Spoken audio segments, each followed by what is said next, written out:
Dalam Islam menikahlah karena agama, kecantikan, harta dan keturunan.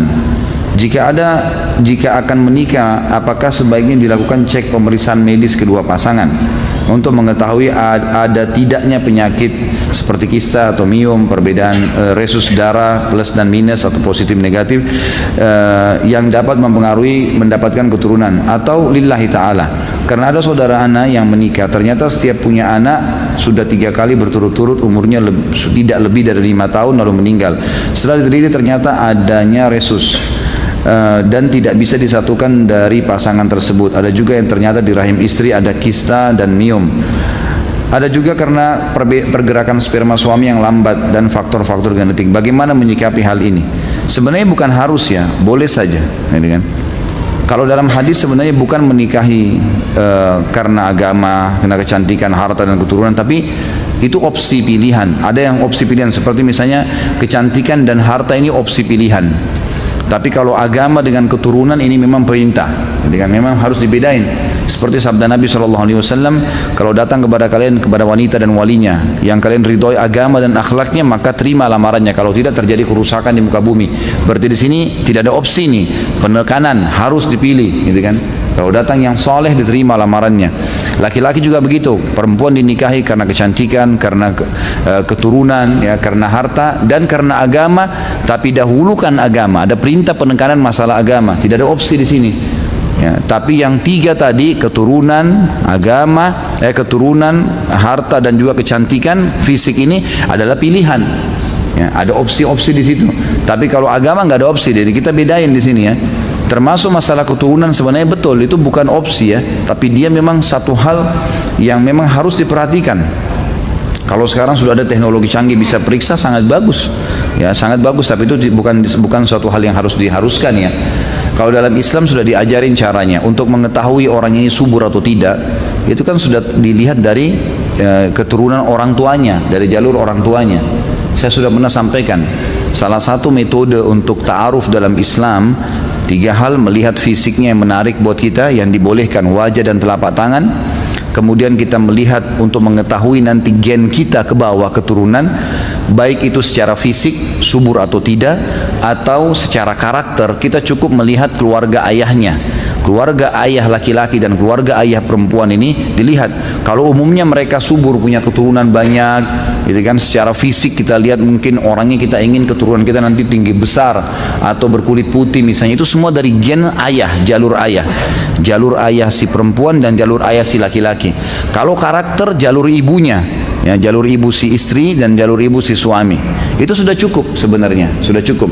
Tapi kalau ada orang mau mengadakan penelitian atau pengetesan secara medis, itu boleh-boleh saja, nggak ada masalah, gitu kan. Itu insya Allah tidak ada masalah, tidak ada larangan dalam masalah itu ya. Tapi tidak dikatakan salah kalau orang tidak melakukannya, karena ini sudah diajarkan. Dan yang ketiga, kita melihat setelah mengenal keluarganya, kita melihat lingkungannya, di mana dia bekerja. Jadi kalau mau menikah tinggal tanya, kamu kalau weekend kemana saja? Oh, saya kalau weekend biasanya di karaoke ini, biasa di diskotik ini, biasa saya minum bir di sini dan seterusnya, ya sudah tahu lah, gitu kan. Ya, jadi sudah bisa diambil. Tapi kalau saya kalau weekend ke taklimnya Ustadz Khalid di Blok M, nah misalnya kan lain. Bagaimana hukumnya orang dalam keadaan terdesak, misal dalam keadaan perang dan akan dirampok atau diperkosa? Haruskah dia melawan sampai terbunuh atau dibolehkan dia membunuh penjahat itu? Bagaimana jika ada kemampuan untuk melawan? Haruskah bunuh diri untuk menjaga kehormatan? Apakah hal ini dibolehkan atau harus pasrah saja? Tentu tidak boleh menyerah, ya kan? Melawanlah, melawan semaksimal mungkin, dan kalau Anda terbunuh, Anda mati syahid. Gitu kan? Jadi opsinya adalah kalau memang akan diganggu, akan diperkosa kalau perempuan, dan dia melawan maksimal, jangan pasrah, nggak boleh. Kalau ajal Anda datang, Anda akan mati kok pada saat itu, dan kalau mati dalam keadaan syahid itu luar biasa. Jangan terpengaruh dengan melihat fisik orang yang mati ya.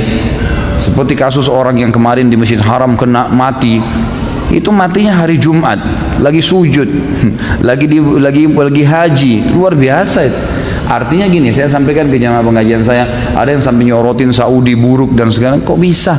Itu takdirnya Allah, gimana caranya kita mau salah-salahin? Biar juga dia lagi di Indonesia tuh, tetap mati pada saat itu. kalau datang ajalnya. Malah luar biasa matinya di Masjid Haram. Dan saya dengar sendiri cuplikan dari para pengawas di Masjid Haram mengatakan, ini yang rubuh nih, yang rubuh itu sesuatu yang secara hitung-hitungan matematika nggak mungkin jatuh, nggak mungkin rubuh dah. Ini secara hitung-hitungan sudah nggak mungkin, ini tercanggih menggunakan alat canggih di dunia, bahan-bahannya luar biasa, sudah sangat luar biasa. Kok bisa gitu? Sampai ada yang mengatakan bukan mustahil dari salah satu orang yang mati itu mungkin berdoa minta mati syahid di haram tuh. Sampai Allah datangin petir, kan waktu itu petir ya, datang petir hujan, akhirnya rubuh tuh bangunan. Yang tidak mungkin rubuh kalau syahid dengan mati nggak mungkin. Kayak antum lagi berdiri gini, tiang ini tembok sudah dipasang semen, sudah dipasang besi, sudah bagus, tiba-tiba rubuh tanpa sebab. Terus mengenai orang-orang tertentu gitu kan. Memang itu subhanallah kembali kepada hukum Allah subhanahu wa ta'ala. Bagaimana hukumnya bagi orang yang aborsi sekalipun dalam usia dini 1, 2, 3 bulan sebelum ditiupkan ruh dalam janin? Jika dengan alasan medis bagaimana, dan jika dengan alasan malu karena hubungan di luar nikah termasuk dosa besar kah? Kan sudah pernah saya bilang. Tadi saya sudah bilang, kalau dia di bawah 4 bulan, belum ada ruhnya, ini masih diperselisihkan oleh para ulama. Kalau dia memang berbahaya bagi si perempuan itu, kalau dia hamil dan seterusnya, maka itu tidak ada masalah, karena dianggap belum ada ruhnya, gitu kan. Saya tidak tahu di sini pendapat ulama tentang masalah kalau ada orang yang hamil di luar nikah, boleh atau tidak digugurkan itu di bawah 4 bulan, saya tidak tahu. Tapi umumnya pendapat ulama di bawah 4 bulan masih ada, umumnya mereka membolehkan, karena dianggap belum ada ruhnya, kalau ada masalah. Apa benar Umar bin Khattab dulu pernah membunuh anaknya hidup-hidup? Ini lebih banyak ulama mendhaifkan, melemahkan riwayatnya, gitu. Mendhaifkan riwayatnya. Kalaupun ada yang berpegang pada riwayat ini, itu zaman dulu, zaman jahiliyah. Umar bin Khattab belum jadi muslim. Bahkan Umar mengatakan dalam hadis Bukhari, dulu sebelum saya mengenal Islam, saya pemabuk keras. Mabuk. Salah satu opsi, salah satu riwayat yang menyebutkan Umar bin Khattab masuk Islam, dia bilang, waktu saya keluar, saya setiap pagi sampai malam mabuk, minum terus khamr. Waktu saya keluar mau cari khamr, saya melihat Rasulullah SAW lagi duduk dekat Ka'bah. Maka saya pun menyelip-nyelip di antara kain kiswanya Ka'bah sampai mendekati Nabi dan mendengarkan apa yang dia baca. Lalu kemudian Nabi menegur saya dan saya pun syahadat. Salah satu kisahnya. Nah, ada opsi yang ada cerita-cerita yang lain mengatakan Umar masuk dengan cara yang lain, dengan cara adiknya Fatimah yang baca Quran. Tapi seperti itulah gambarannya, gitu kan. Jadi itu apapun yang terjadi, kalaupun dibenarkan, itu adalah sebelum Islam, lain. Sebelum Islam nggak dihitung. Jika di zaman jahiliyah dulu kayak di zaman Fir'aun, jika keluar bayi laki-laki maka dibunuh. Namun di zaman modern seperti saat ini, bayi baru masih di kandungan sudah dibunuh, digugurkan. Orang lebih kejam zaman sekarang ya Ustaz? Ini nggak tahu, Allahu a'lam. Tergantung dia kejamnya seperti apa. Ini kapan sempatnya nih ngetik seperti ini, Masya Allah. Rapi benar nih. Baru bahas apa sudah disiapin, bab membunuh. Bagaimana dengan hal pembunuhan karakter, berdosakah? Seperti kasus artis dihujat dan sedang diheboh cuma karena mengatakan ini fitnah, ini masalah fitnah saja. Fitnah lain lagi ya, itu dosa sendiri, nanti akan ada dosanya, ada bahasannya. Jadi tidak dikatakan ini istilah pembunuhan karakter itu kan cuma istilah. Bunuh tadi kita sudah bilang secara fisik sampai ruhnya orang itu hilang, gitu kan. Tapi fitnah memang lebih berat dosanya daripada membunuh itu. Karena Allah mengatakan wal fitnatu asyaddu minal qatl. Fitnah lebih keras daripada membunuh. Malah itu lebih berat sebenarnya, gitu kan? Lebih berat daripada masalah ini.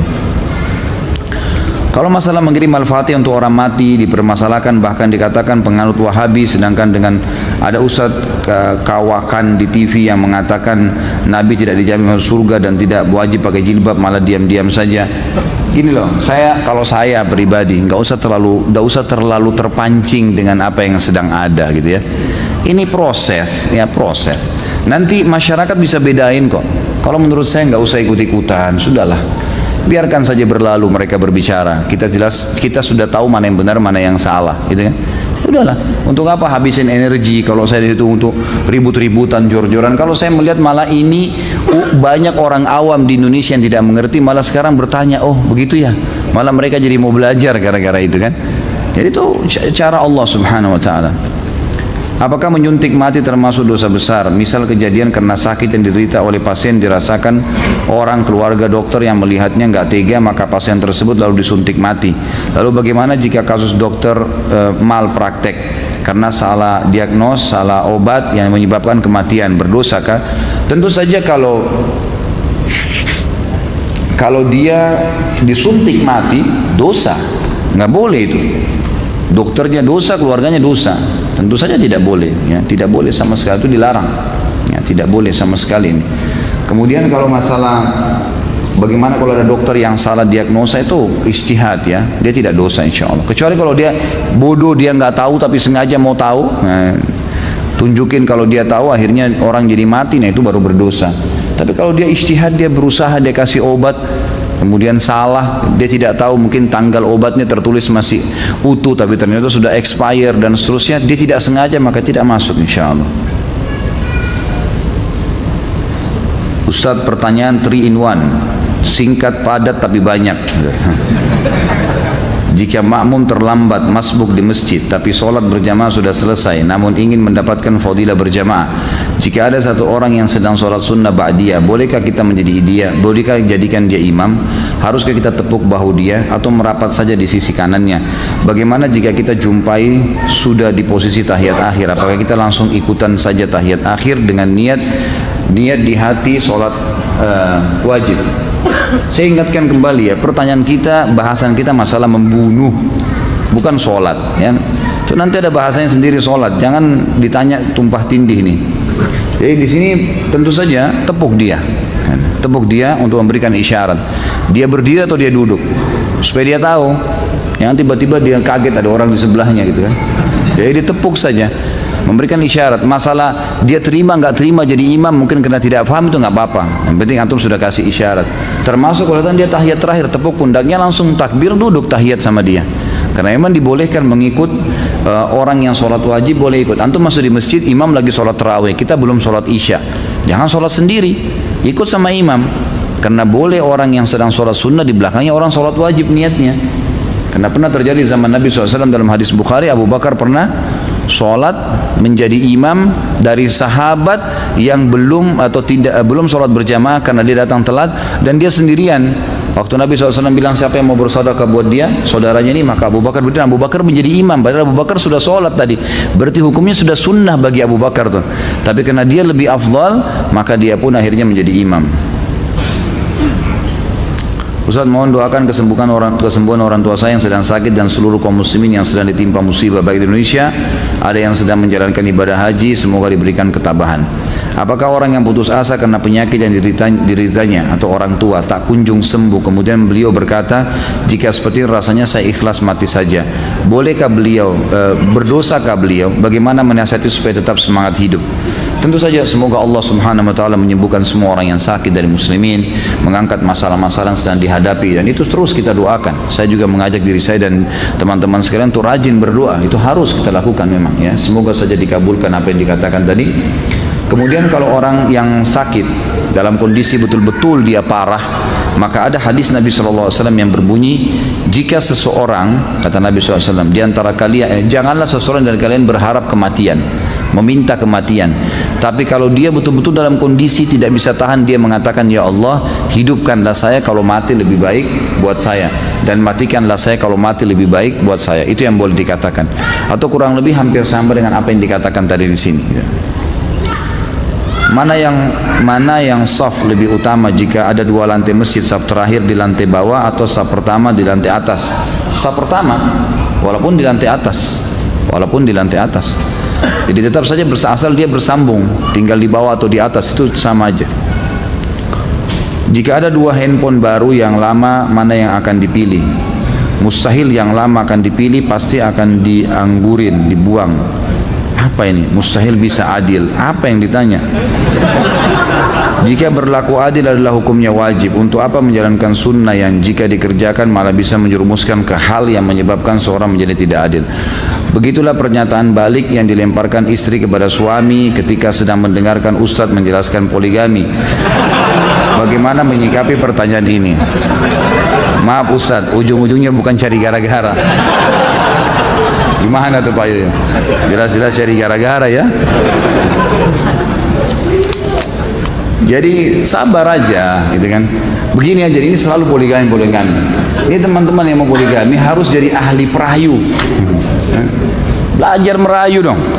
Masa nggak bisa taklukin istri, gitu kan? Bukan dengan kekuatan, dengan rayuan, dengan hadiah. Masa mesti diajarin? Ya harus bisa lah. Nggak bisa perempuan tuh pakai perasaan. Kalau antum datang mau poligami dengan power, saya akan menikah, pokoknya nggak mau tahu. Gitu, salah. Nggak diajarin, nggak boleh. Rayulah, taklukin dia, gitu kan. Jadi mungkin dengan bercanda, mungkin dengan ini, mungkin dengan apa saja kebutuhannya dipenuhi, ya itu insya Allah bisa, gitu kan. Gak usah terlalu banyak tanya poligami lah, ya. Nikah aja dulu, lancar dulu. Nanti kalau sudah lancar semua, sudah mau melangkah ke langkah selanjutnya, baru ada praktek khusus sama saya nanti. Pak Ustaz, saya mau tanya, kalau kurban buat orang yang masih hidup, apa ini? Korban buat orang yang masih hidup, orang yang sudah meninggal atau buat diri sendiri, ada dalilnya tidak? Kita kurban atas nama Nabi, boleh tidak Pak Ustaz? Jadi tentu pendapat ulama tentang masalah sampaikah pahala kurban untuk orang yang sudah meninggal, khilaf di antara ulama. Beranjak daripada hadis Nabi, waktu beliau menyembelih, beliau mengatakan ini untukku dan umatku yang belum menyembelih. Dari hadis inilah berselisih pendapat ulama. Ada yang mengatakan yang dimaksud di sini, yang mengatakan tidak ada lagi pahala sembelihan untuk orang mati, beranjak daripada hadis ini juga. Mereka mengatakan yang dimaksud oleh Nabi SAW adalah umatnya yang masih hidup, yang tidak sempat menyembelih. Pendapat kedua yang mengatakan bahwasanya sampai pahala sembelihan untuk orang mati, beranjak daripada hadis yang sama. Mereka mengatakan yang dimaksud oleh Nabi SAW ini untukku dan umatku yang belum menyembelih, yang hidup dan yang sudah mati. Ya, dan banyak dinukil dari perkataan para salaful ummah. Kalau diantaranya Ibnu Taimiyah pernah menukil perkataan kalau zabah itu sembelihan juga akan sampai kepada orang-orang yang sudah meninggal, karena ada beranjak daripada hadis tadi. Allahu a'lam. Apabila seorang wanita tidak dinafkahi dengan benar selama belasan tahun, sehingga si wanita harus meminta makan dan kebutuhan harian dari orang tua si wanita, apakah si wanita boleh mencari nafkah sendiri dengan meninggalkan anak-anak mereka di rumah, anak-anaknya dititip ke keluarga? Bisa. Dan bahkan dia bisa mengambil harta suaminya diam-diam, gitu kan? Itu disebutkan dalam hadis Bukhari. Tapi yang dia ambil hanya haknya. Beranjak daripada hadis Hindun, istri Abu Sufyan, yang pernah mengatakan, ya Rasulullah, Abu Sufyan orang yang sangat pelit, tidak pernah mau tahu kebutuhan saya sama anak saya, pokoknya nggak pernah kasih duit. Dia pulang cuma tahu sudah ada makanan. Ini super luar biasa gitu. Maka kata Hindun, ya Rasulullah, boleh nggak saya ambil duitnya Abu Sufyan? Kata Nabi SAW, boleh kau ambil, tapi hanya kebutuhanmu sama anakmu saja, jangan lebih haram, mencuri, gitu kan? Artinya nafkah itu sesuatu yang kalau tidak ada, tidak bisa jalan roda kehidupan, maka itu dibolehkan, sebatas itu. Tapi kalau dia mau bekerja misalnya, karena suaminya nggak kasih duit, memang tidak penuhi ya. Lain kalau suami itu memang pas-pasan kerjanya, ya itulah penghasilannya, ya si istri harus sabar, terima itu saja, udah jalanin gitu kan. Tapi kalau memang suaminya sama sekali nggak mau peduli, kayak dalam perkataan ini memang suami nggak pernah kasih, ya di sini ulama mengatakan boleh dia keluar untuk mencari nafkah, minta pada orang tuanya atau dia bekerja. Ya karena memang kalau tidak suaminya nggak menjalankan kewajiban, bagaimana? Dia tidak mungkin bisa hidup dengan cara lain gitu. Mau tanya mengenai kisos. Kita yang tinggal di Indonesia tidak menggunakan kisos. Apakah dosa kita tidak diampuni apabila belum sesuai hukum kisos? Misal pencuri seharusnya dipotong tangan, namun hukum di Indonesia hanya di penjara. Bagaimana kita apabila pernah berdosa mencuri? Apakah cukup dengan taubat tanpa dikisos? Tentu saja taubat sudah mencukupi ya. Taubat mencukupi. Kalau dia sudah taubat, insya Allah sudah cukup. Nggak perlu lagi dia dikisos. Nabi SAW seringkali kalau ada sahabat yang datang mengeluh minta dikisos, itu beliau langsung mengalihkan. Sudah pernah saya ceritakan ada sahabiat yang datang berzina, kemudian minta dirajam, lalu Nabi SAW menyuruh dia kembali sampai dia selesai melahirkan. Waktu habis melahirkan datang lagi, kata Nabi SAW, coba kau susuin dulu. Kata para ulama, ini Nabi SAW suruh pulang, kamu taubat deh, karena kisos itu solusi terakhir. Orang yang memang tidak menyesali perbuatannya, gitu ya. Gimana sih? Orang yang memang melakukan dosa dan tidak merasa bersalah, terus aja mau melakukannya. Nah itu yang dihukum dengan kisos. Tapi insya Allah dengan taubat sudah cukup. Cuman kalau antum pernah mencuri, maka harus dikembalikan itu, nggak boleh tidak. Ya. Saya mau tanya tentang teknis sholat saat i'tidal. Apakah yang benar tangan sedekap atau dilepas diturunkan? Saya pernah dengar hadis berbunyi posisi i'tidal kembali kepada semula. Maksud di sini semula sebelum ruku atau sebelum takbiratul ihram. Ini sudah saya bilang, jangan tanya masalah bab lain dulu, gitu kan. Dan sudah sering saya jelasin masalah ini. Jadi yang saya sering jelasin bahwasanya hadisnya satu, Nabi SAW dikatakan kalau bangun dari ruku kembali anggota tubuhnya seperti semula. Nah di sini ulama jadi dua pendapat, yang mengatakan seperti semula ini sebelum salam, maka sami Allahu liman hamidah, tangannya turun ke sebelah kiri kanan tubuhnya. Kalau dikatakan anggota tubuh kembali seperti semula setelah takbir, maka kembali ke dada. Dan Ibnu Qayyim rahimahullah sudah menyatukan, mengatakan alangkah baiknya seorang muslim, karena dalilnya ada, cuma mereka berselisih penjabaran dari dalil ini. Dua-dua dijalankan, sesekali bersedekap, sesekali dia tidak bersedekap. Saya hidup tapi saya merasa hampa. Cara mengasah keyakinan yang tumpul hidayah, apa bentuknya? Majelis ilmu, ilmu itu, majelis ilmu seperti ini hadirin, gitu kan? Bukan cuma ini, siapa saja, jangan ditambah. Ini aja masih banyak, saya bingung nih. Jadi majelis ilmu selalu hadirin, jadwalin, bukan cuma di sini, bukan cuma Rabu malam nih, di mana saja ada ustadz-ustadz insya Allah yang kompeten dipelajari. Kalau enggak, dengarin, lagi di motor, lagi di mobil, dengarin ceramah terus. Ilmu itu nanti akan mendatangkan iman. Iman ini kalau sudah ada, maka orang lemah menjadi kuat, orang malas jadi rajin, orang miskin jadi kaya, orang penakut jadi pemberani. Iman mengubah semuanya, mengubah semua. Kalau iman sudah ada, luar biasa. Orang buruk jadi baik, semuanya. Ya, iman ini, makanya dengan majelis ilmu itu yang bisa membantu. Kalau antum malas majelis ilmu, susah. Saya sering bahasakan pengalaman saya. Kadang-kadang saya sehari kalau nggak isi pengajian, saya rasa lain dibandingkan dengan saya selalu isi ceramah gitu, semangat itu lain. Saya sebenarnya sendiri dalam ceramah seperti ini sedang mencas iman saya sendiri. Kembali lagi saya hadir, kembali lagi saya menyampaikan, kembali lagi saya mengingat riwayat-riwayat, hukum-hukum. Jadi terus-menerus terasa tercas, gitu kan. Istri saya tahu, saya rasanya nggak pengen ada libur ceramah satu hari pun.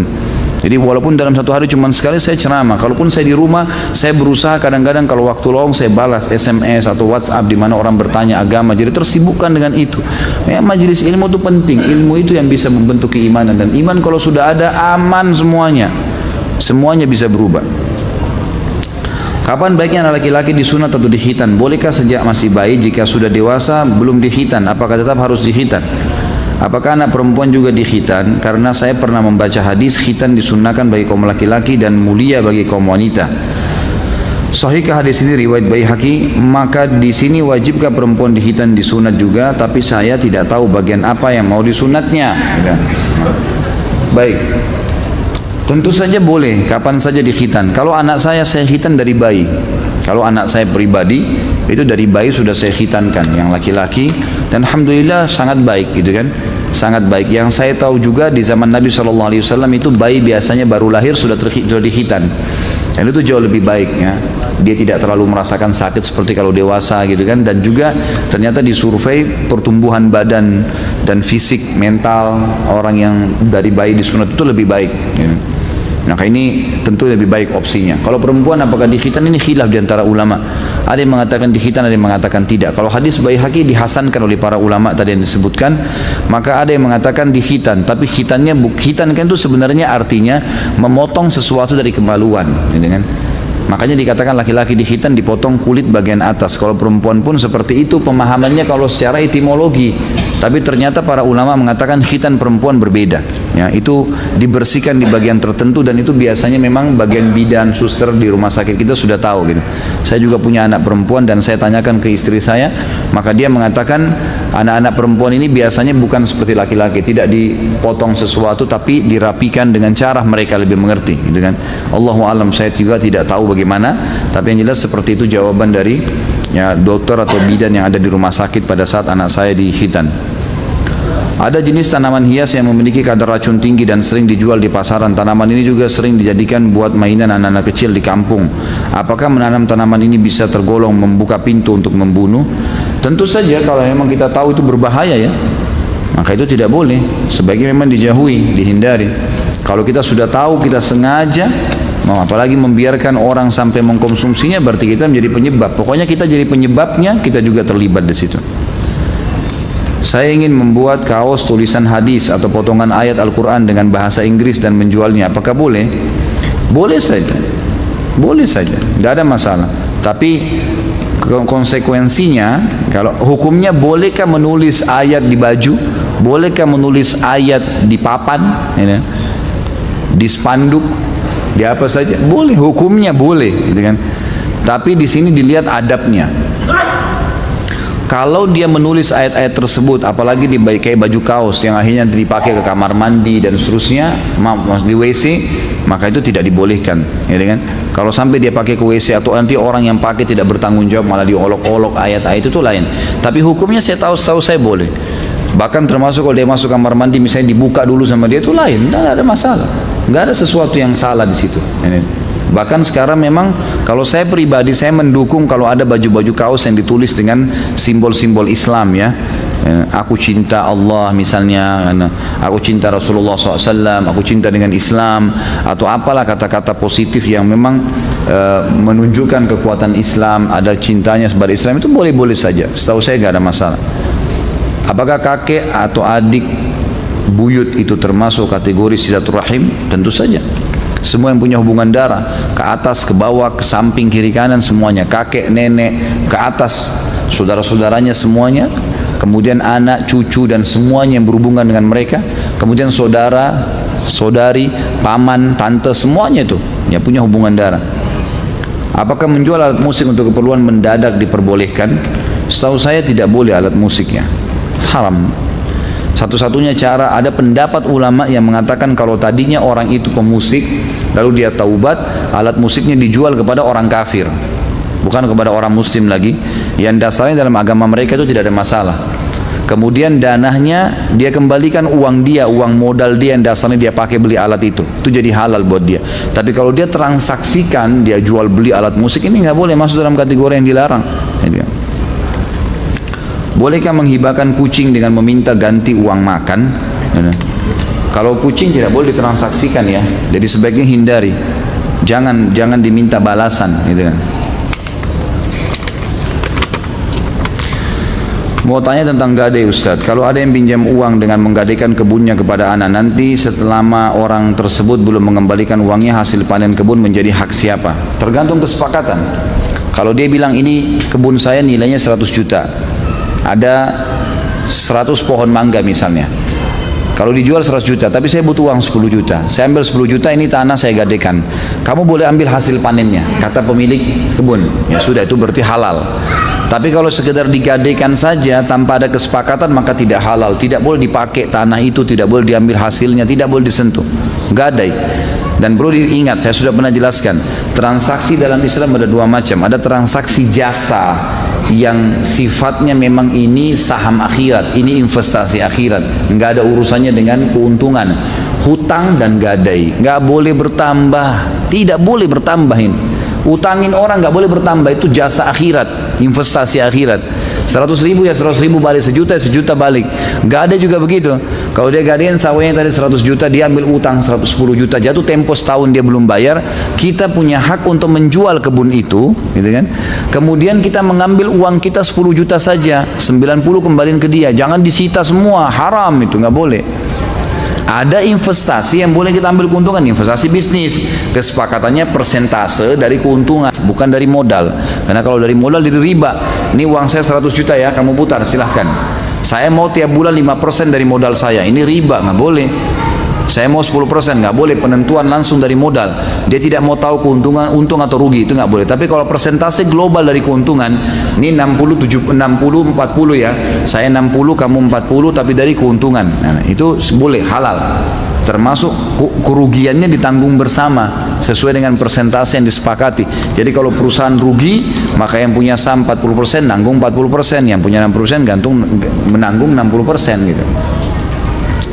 Hukum menerima one tip adalah haram. Berikan penjelasannya Ustaz. Ini seperti saya lagi ujian. Dan bagaimana bila uang tip tersebut kita ambil terus kita sedekahkan ke teman kita atau kita berikan makan untuk kita berikan kepada orang miskin?